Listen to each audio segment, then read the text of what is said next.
Even though it seemed like so many different mainstream media publications and Hollywood elites were pushing The Flash as one of the greatest comic book movies of all time, there's now no denying the reality that The Flash is a complete and total disaster for DC and for Warner Brothers. I'm sure that when they had all this hype leading up to it, they couldn't imagine that this movie would have fallen flat on its face with only $55 million opening weekend, so much less than the projected $140, even $150 million domestic opening that some had it going at. But I'm sure what also wasn't in the cards for them, what they didn't think was possible, was that this movie would be struggling to retain that top box office spot second weekend.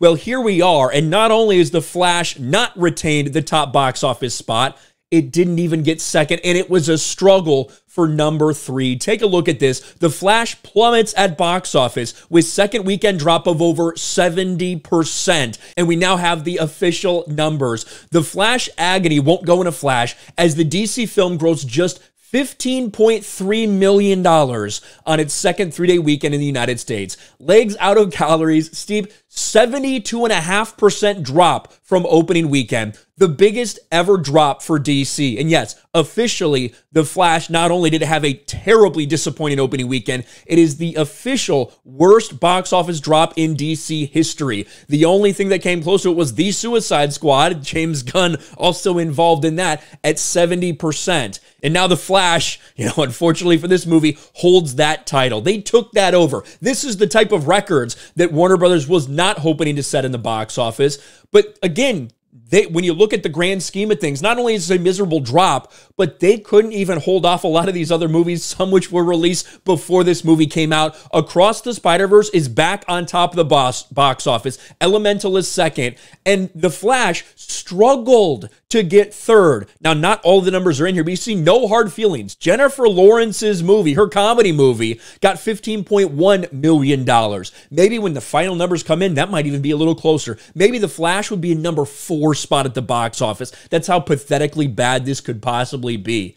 But all in all, this is worse than anyone could have predicted. You now see people running to say, oh, well, maybe people were too hard on Black Adam. That movie made almost $400 million worldwide. That movie also lost money for DC. So that's now how people are trying to spin it. Wow, maybe they shouldn't have given up on The Rock so easily.